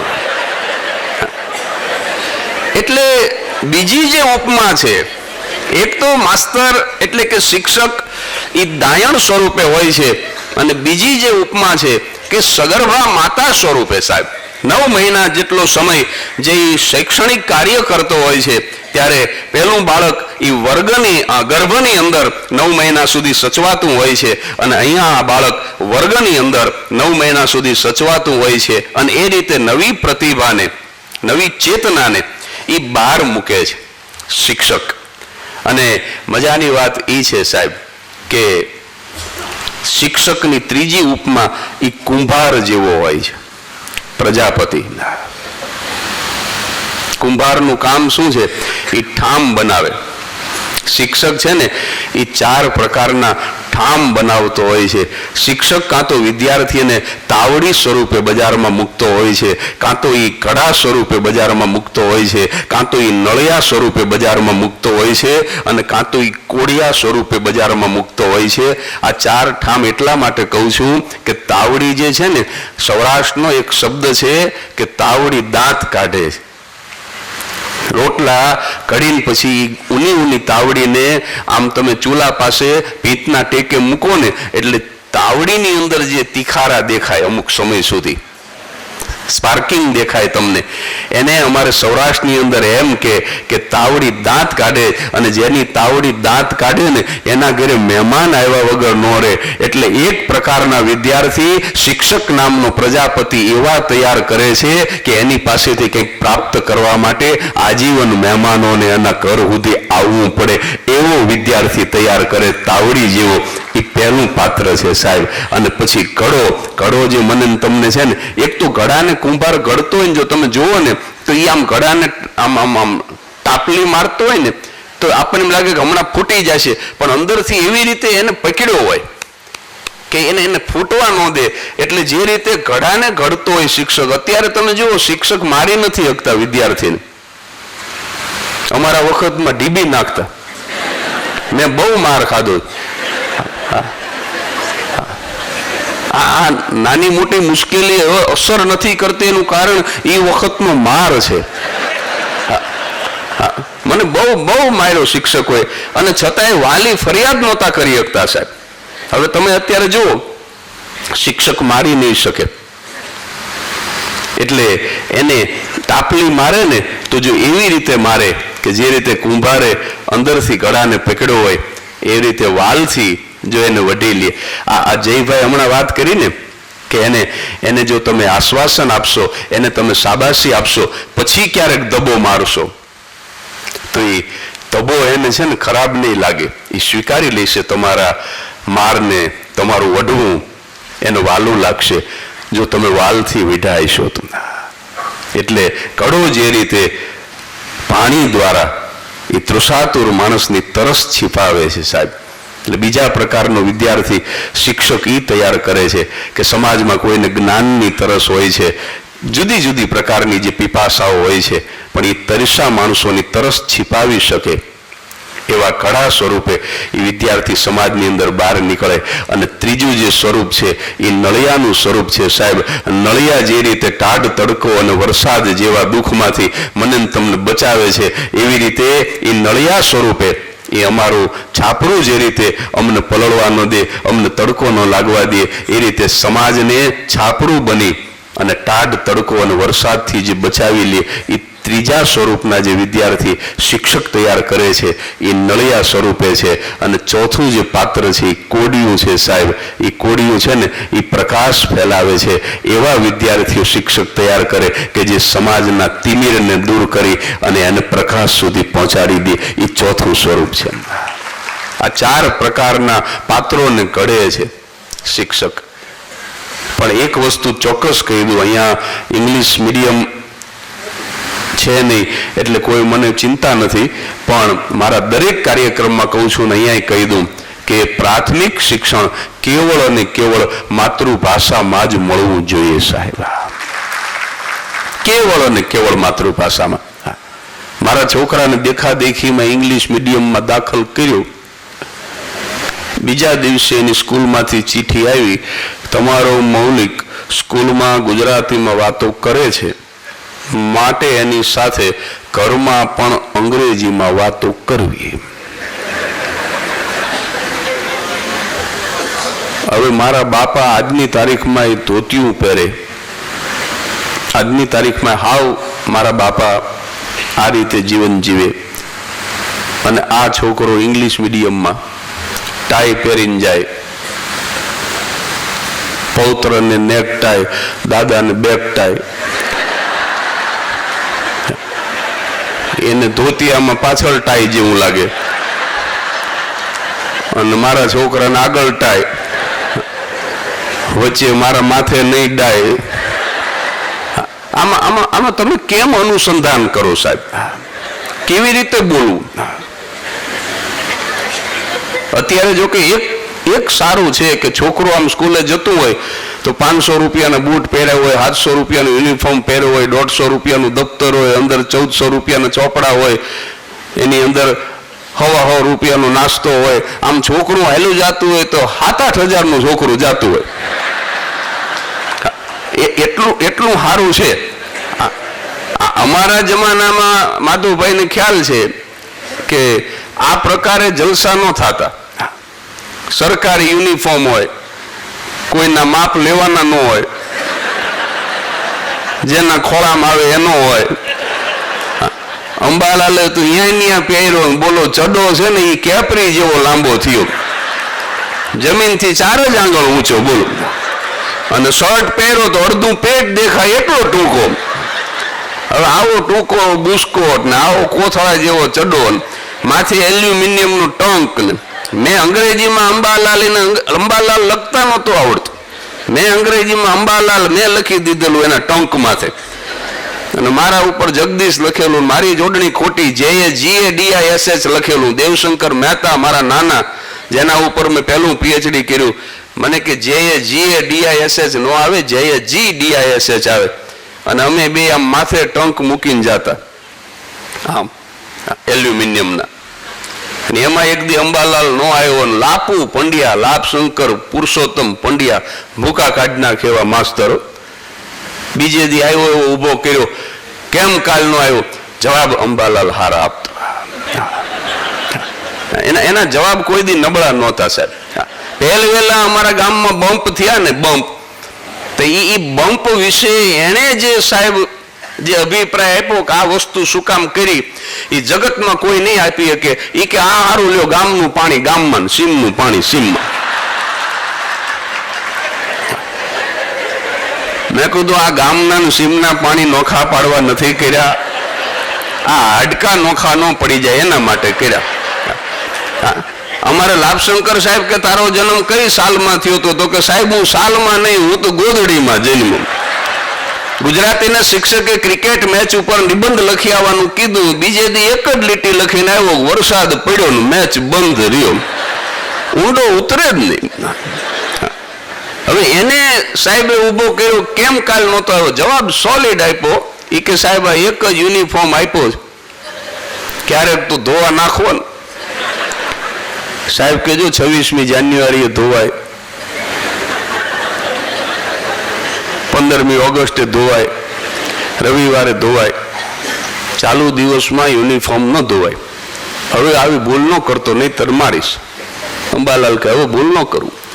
વળી એક દી નો આવ્યો, બીજે દી આવ્યો. સાહેબ રાહ જોઈને જ બેઠા હતા. એ કે ના પાડી તો કાલ યુનિફોર્મ ધોયો ને? અંબાલાલ કે મેં ક્યાં ધોયો? તો કે કેમ કાલ નો આવ્યો? તો કે હું તો મજાનો તૈયાર થઈને નીકળ્યો, પણ સાહેબ તમારા ઘર પાસેથી નીકળ્યો ને તો તમારું ધોતિયું હુકાતું હતું, તો મને એમ કે સાહેબ નહીં ગયા હોય. પંડ્યા સાહેબ કે મારે ધોતિયા હાથ છે, હાથે વારના નોખા છે, તારી જેમ એક ચડી ન હોય, અને તું નિહાળ આવતો જા. એટલે આવા વિદ્યાર્થી અને આ પંડ્યા સાહેબ જેવા શિક્ષક, એની વચ્ચે રહીને અહીં સુધી પહોંચી ગયો. આ કઈ જીવિત પ્રગતિ કહેવાય? વિકાસ તો સોલિડ કર્યો સાહેબ. પણ મોરારી બાપુનું પાછું એક કોટેશન યાદ આવે છે કે વિકાસ છે ને અમુક હદ સુધીનો વિકાસ હશે તો સાહેબ એ મને તમને ઉપયોગી થઈ શકશે. સમ્યક વિકાસ કર્યા પછી મારે તમારે વિશ્રામ કરવો પડશે. જો વિકાસ હદથી વધી જશે તો એ વિનાશ સુધી લઈ જશે સાહેબ. વિકાસની પણ એક મર્યાદા. જુઓ તમે, વિજ્ઞાન માણસમાં ગતિ પેદા કરી શક્યું, પણ ગીત પેદા કરવામાં નિષ્ફળ ગયું. અને એટલે માણસમાં સૌંદર્ય પ્રગટી શક્યું, પણ સુવાસ ન પ્રગટી શક્યું. અત્યારે હું તમે છે ને આમ બાજુવાળાની દીકરીને જો 80% આવ્યા તો આપણી દીકરીને 80 થી વધારે આવવા જ જોઈએ. અને આપણો છોકરો જો નાપાસ થયો તો બાજુવાળાનો થવો જોઈએ. આવી વિચારસરણીથી હું તમે જીવવા માંડ્યા. નવા વર્ષે માણસને નથી મળતો, એકબીજાના એજ્યુકેશનલ ક્વોલિફિકેશન મળે છે, એકબીજાના બેંક બેલેન્સ મળે છે સાહેબ.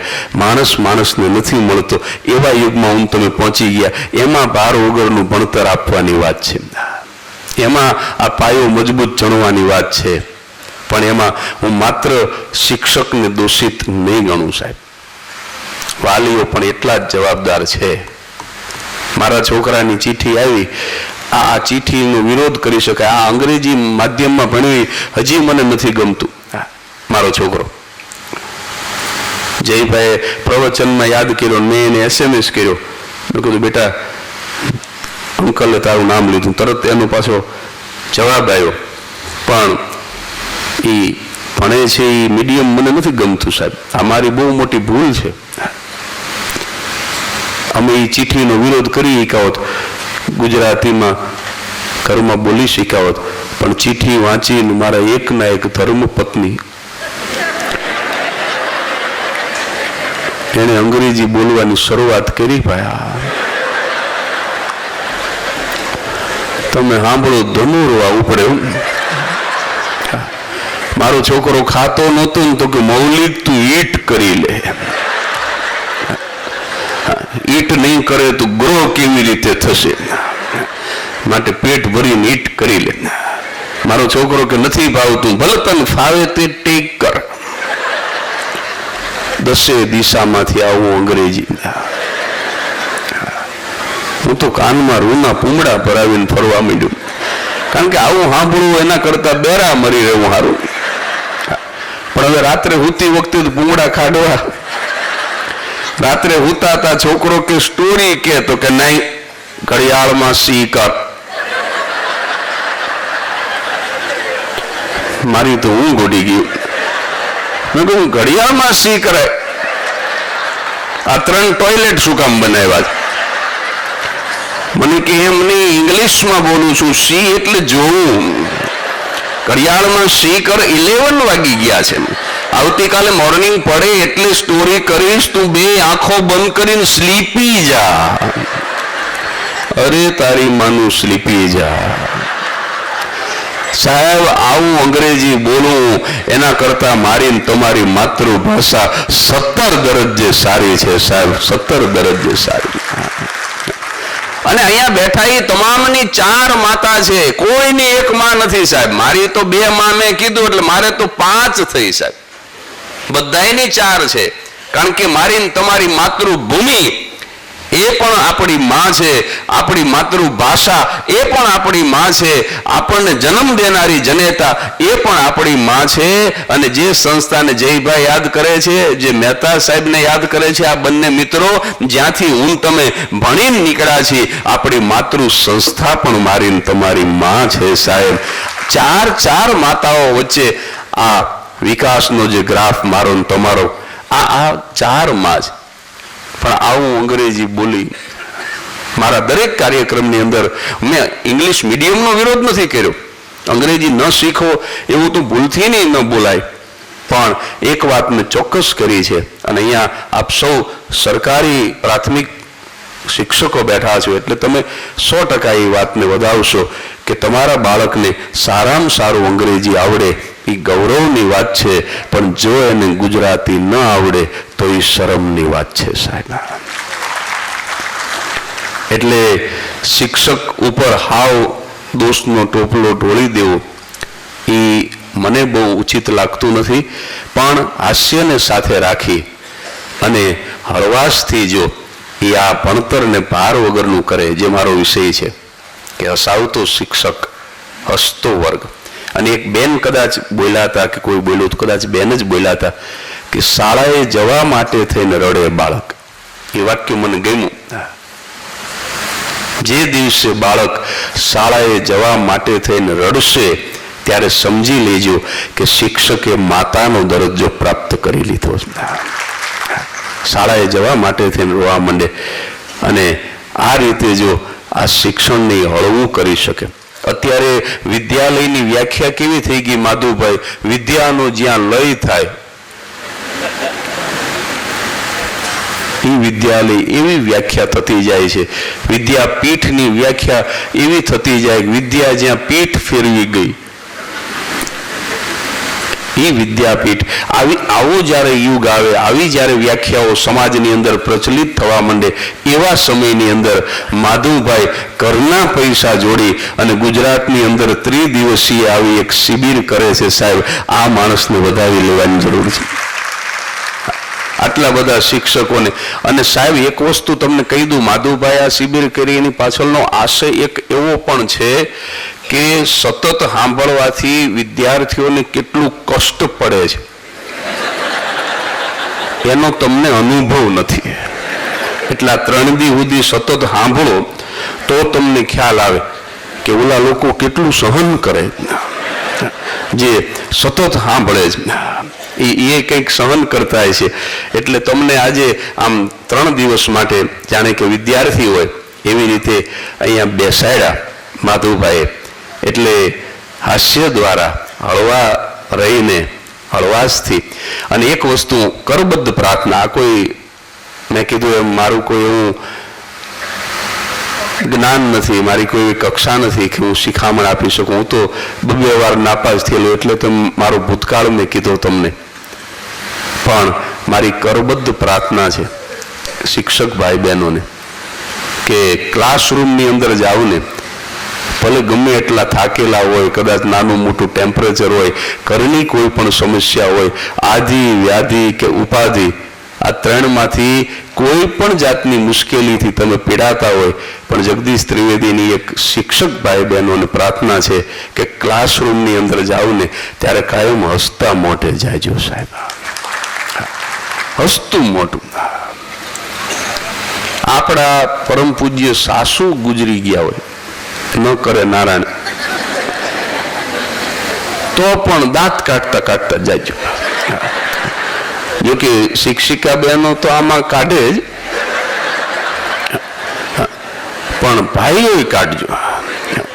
કારણ કે સાહેબ બાળક છે ને એ બહુ ધીર ગંભીર ચહેરાવાળા માસ્તરને આ જયભાઈએ કીધું ને કે એક શિક્ષક જે ચિત્ર દોરતા હતા, જો સત્ય ઘટનાનો પ્રસંગ છે, કે જે ચિત્ર દોરતા હતા એવો ચિત્રકાર આટલું આખા વિશ્વમાં ભ્રમણ કર્યા પછી એ માણસ એમ કે જાહેરમાં કે મેં આવું ચિત્ર નથી જોયું, તો એ માણસની કક્ષા કેવી હશે, કેવો કુશળ ચિત્રકાર હશે એ શિક્ષક ગોંડલના. અને છતાંય જયભાઈને કહેવું પડ્યું કે અમે કોઈ એની પાસેથી ચિત્રકળા ન શીખી શક્યા, કારણ કે એ માણસે હસતો ચહેરો રાખ્યો જ નહીં, અને કાયમ સારામાં સારું ચિત્ર દોરીને એક જ વાક્ય બોલે, આમ જાણે કોઈ રોબોટ બોલતો એ રીતે કે હું દોરું એમ દોરો. તો સાહેબ એ રીતે જો ભારેખમ થઈ અને શિક્ષક જશે બાળક પાસે, તો મને એવું લાગ્યા કરે છે કે કદાચ ભાર વગરનું ભણતર નહીં થઈ શકે. એટલે બને એટલા હસતા રહેજો, આપને સુખ ન હોય. સુભાષિતની અંદર કીધું કે પરાધીન માણસ સપનામાં જલસા ન કરી શકે, અને મેન જય ભાઈ એટલે નોકરી નથી કરી કે આંખ ખુલ્લી રાખીને જલસા થઈ શકે. હા, આ માણસ યુરોપ ફરવા જતા રહ્યા, બોલો અમેરિકાથી. હજી તો હું વાત કરું, મેં કીધું એલા અમેરિકા હતા ને, અરે મને કે આ તો અહીંયા પર્વતની ટોચ ઉપર છું ને આટલો બરફ પડે છે. તો જો એ તારે ત્યાં જઈ શકે છે અને આનંદ કરી શકે. અને માસ્તર એક એવો શિક્ષકનો જે વ્યવસાય છે ને સાહેબ, ડોક્ટરને સાથે મૂકી શકાય એવો સેવા પ્રકારનો આ વ્યવસાય છે. આ ભલે વ્યવસાય છે પણ સેવા પ્રકારનો વ્યવસાય છે. તમે પગાર લ્યો છો પણ આ એક ઉત્તમ પ્રકારનો વ્યવસાય છે. હું તો કદાચ ડોક્ટર કરતા આગળ મૂકી શકું એક સ્ટેપ આ શિક્ષકને, કારણ કે શિક્ષક છે ને એ ડોક્ટરને બનાવે છે. ડોક્ટરની તાકાત નથી શિક્ષકને બનાવી શકે છે, પણ એટલું જરૂર કે શિક્ષકને બચાવી શકે. શિક્ષકને બનાવી ન શકે, શિક્ષક ડોક્ટરને બનાવી શકે છે, પણ ડોક્ટર ભલે શિક્ષક બનાવી નથી શકતો, પણ આવા મહેતા સાહેબ જેવા આદર્શ શિક્ષકની બાયપાસ સર્જરી કરી અને એને બચાવી શકે છે. એટલે ડોક્ટરનું પણ મૂલ્ય ઓછું નથી, પણ શિક્ષક એના કરતા એક કદમ આગળ છે સાહેબ. અને હવે જે 10 મિનિટ બચી છે એની અંદર મારી વાતને ધીમે ધીમે સમાપન તરફ લઈ જાઉં કે આ એવો વ્યવસાય છે કે તમારે કદાચ દુર્જન થવું હોય ને તો તમે ન થઈ શકો. તમારે આ વ્યવસાય એવો છે કે તમને ચલિત ન થવા દે સાહેબ. એક માસ્તર મરવા પડ્યા, એ આજે 1500 રૂપિયા જે હું ભણાવ્યા વગર કમાઉં છું એની વાત કરું. હાવ કોઈ દી ક્લાસમાં ભણાવેલું નહીં, ક્લાસમાં કઈ તૈયારી કરવાની જ નહીં સાહેબ. એક દી આવ્યા એ માસ્તર, નામ નહીં લઉં. વિદ્યાર્થી મિત્રો, આજે તમને ઇતિહાસનો પાઠ ભણાવો, જાઓ એક ગ્લાસ પાણીનો ભરી આવો. તો હું તો વિચારવા પડી ગયું, બધા પાણીનો ગ્લાસ ને ઇતિહાસ ને આ કઈ રીતે મેળ કરશે. પણ તો હું તો હળી કાઢતો ગયો, મારે પીવું તું. 2 ગ્લાસ મેં પીધા ને એક સાહેબને આપ્યો. સાહેબે ગ્લાસના પાણીમાં આંગળી નાખી અને આમ બહાર કાઢી અને કે વિદ્યાર્થી મિત્રો આ શું છે? તમે બધા એ કારે બોલ્યા ટીપુ. સાહેબ કે આજે ટીપુ વિશે ભણાવ્યું, આવતીકાલે સુલતાન વિશે ભણાવીશ. આવી રીતે ટીપુ સુલતાનના ઇતિહાસ ભણાવે. કોઈ જાતની મહેનત કરવાની જ નહીં. 1500 રૂપિયા પરબારા ટ્યુશન વગર લઈ લે. અને થોડીક એની વૃત્તિ બરાબર નહોતી. માસ્તર આવો હોય નહીં, શિક્ષક આવો હોય નહીં, પણ આની પહેલેથી જ વૃત્તિ એવી.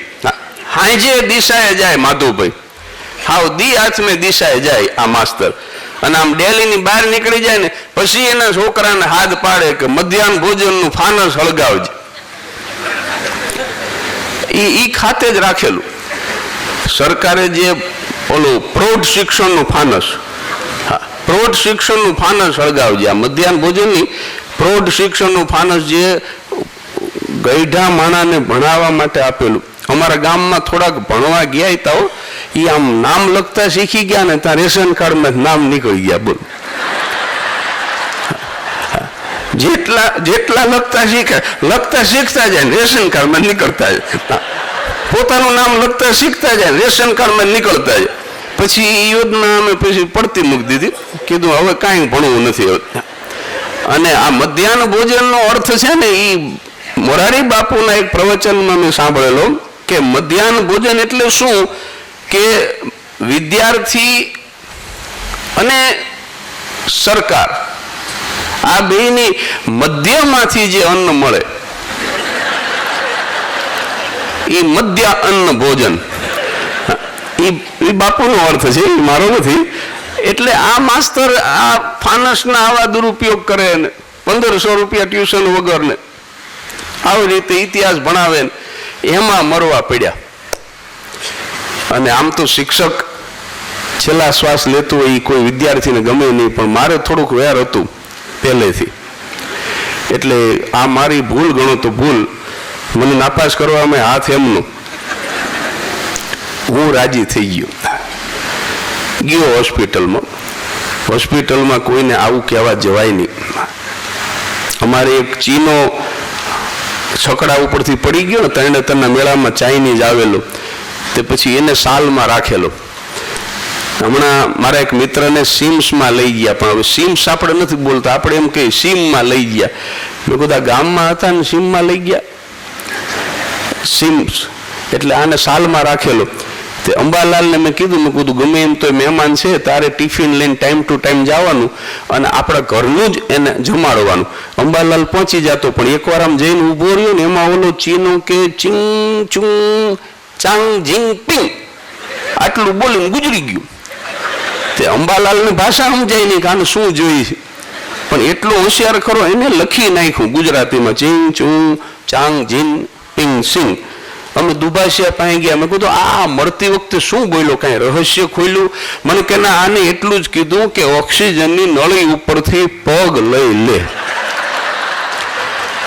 આ એના અંતિમ શબ્દો હતા. હે રામ કે એવું કઈ ન બોલે, પણ મળતી વખતે આટલું બોલ્યો છે. તો મેં કીધું આ ચીનો ન કહેવાય, કીધું આગળ લું લગાડવું પડે એટલે એ બને.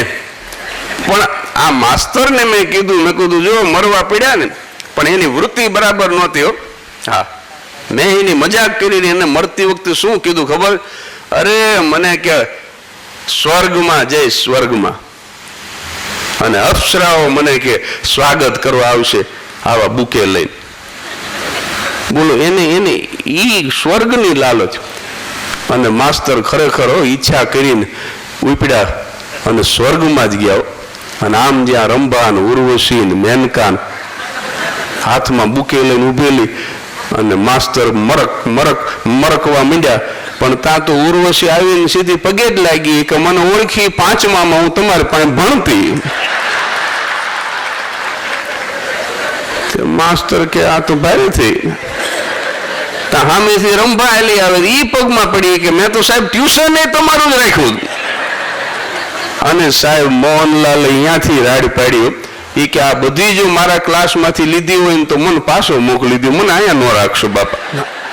એટલે માણસ છે ને સાહેબ, આ એક એવા પ્રકારનો સેવા પ્રકારનો વ્યવસાય છે કે શિક્ષક ધારે કે પાનના ગલે જઈ અને મારે બીડી પીવી છે, નહીં પી શકે. શિક્ષક ધારે કે મારે કોઈ નબળા ફિલ્મની અંદર જઈને ટોકીઝમાં બેસવું છે, નહીં બેસી શકે. શિક્ષક ધારે કે મારે સારા ન લાગે એવા કોઈ વસ્ત્રો પહેરવા છે, શિક્ષક નહીં પહેરી શકે. શિક્ષક ધારે કે મારે કોઈ અપશબ્દ બોલવો છે, શિક્ષક નહીં બોલી શકે. શિક્ષક ધારે કે મારે કોઈ મારી વૃત્તિને થોડી આમ તેમ કરવી છે, તો શિક્ષક નહીં કરી શકે સાહેબ. એટલા માટે આ શિક્ષક જે છે એ મારી દ્રષ્ટિએ ઉત્તમ પ્રકારનો વ્યવસાય સમાજનો છે કે કદાચ એ ધારે તો પણ બગડવા ધારે તો પણ બગડી ન શકે એવો આ વ્યવસાય છે.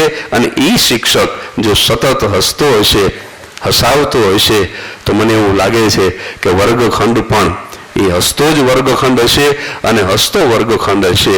ત્યાં ચોક્કસ ભાર નહીં હોય, એ ભણતર ભાર વગરનું હશે. એનાથી વધારે બીજું કશું જ મારે કહેવાનું નથી. હું તો આ સબ્જેક્ટનો માણસ નથી, હું તો હાસ્યનો માણસ છું. પણ મેં જે શિક્ષણ પ્રાપ્ત કર્યું છે અને મારા અનુભવોના આધારે મને જયભાઈ આમંત્રણ આપ્યું અને 1 કલાક તમારી વચ્ચે મારા પ્રવચનને બને એટલું હળવું બનાવી અને હસતો શિક્ષક, હસાવતો શિક્ષક, હસતો વર્ગ અને ભાર વગરનું ભણતર, આ વિષય ઉપર હું જે કંઈ બોલી શક્યો એનો મને આનંદ છે. અને આપે ખૂબ પ્રેમથી સાંભળો એનો વિશેષ આનંદ છે. અને એક નાનકડી મારા તરફથી પણ જાહેરાત કરી દઉં. જયભાઈના તો પુસ્તકો બેસ્ટ સેલ છે પુસ્તકો, અને ખૂબ હું વાંચું છું અને આખું જગત વાંચે છે. પણ હમણાં તાજેતરમાં જ મને એક સૌભાગ્ય પ્રાપ્ત થયું છે કે ભગવાન સ્વામિનારાયણની લખેલી શિક્ષાપત્રી, જે ભગવાને ખુદ વડતાલમાં હરિમંડપમાં બેસી અને સંસ્કૃત ભાષામાં, દેવ ભાષામાં 212 શ્લોક એમણે લખ્યા. અને વિદ્વાનો એમ કહે છે કે આજે પણ 200-250 વર્ષ પછી પણ જો એ આજ્ઞાને કોઈ અનુસરે, એમાં બધી આજ્ઞા છે, સમાજ જીવનનું આ કાવ્ય છે કે કેવી રીતે જીવવું જોઈએ, બાપ તરીકે, દીકરા તરીકે, વેપારી તરીકે વગેરે વગેરે. તો એ આજ્ઞાઓનું આજે પણ કોઈ પાલન કરે તો એમ કહેવાય છે કે એ ક્યારેય દેણામાં ન ડૂબે, એ દુઃખી ન થાય, એની સમાજમાં પ્રતિષ્ઠા રહે. એટલે એ કાવ્ય જે સંસ્કૃત ભાષામાં હતું 212 સંસ્કૃત શ્લોકમાં, એનો આપણી માતૃભાષામાં ગુજરાતી દોહરાઓ 212 ગુજરાતી દોહરાઓમાં એનું પદ્યાનુવાદ કરવાનું સૌભાગ્ય ભગવાને મને આપ્યું અને એ પુસ્તક સ્વરૂપે પ્રગટ થયું. એટલે એ પુસ્તક તો અહીંયા નથી, પણ એ મારી ગુજરાતી શિક્ષાપત્રી મનર ઉદાસ પાસે પહોંચી અને એમણે એ સંગીત સાથે ગાવાની ઈચ્છા પ્રગટ કરી અને મનર ઉદાસના કંઠમાં ગવાયેલી સંગીત સાથે એ શિક્ષાપત્રીની MP3 હમણાં જ પ્રગટ થઈ છે.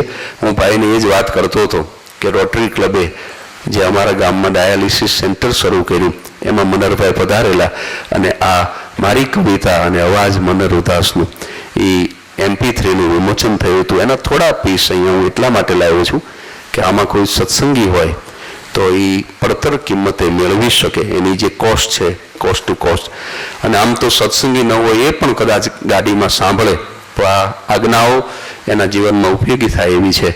એટલે if you want to buy તો આમ તો ન કહેવાય, પણ પડતર કિંમતે ખરીદવા ચાહો, if you want to buy you welcome. આપે ખૂબ પ્રેમથી સાંભળો. આપનો ખૂબ ખૂબ આભાર. મારા પરમ મિત્ર જય વસાવડાનો હૃદયથી આભાર કે એમણે મારું સજેશન કર્યું અને માધુભાઈના તમામ મિત્રોનો આભાર કે એમણે આ પ્રવચન માટે મને લાયક ગણ્યું. Thank you very much.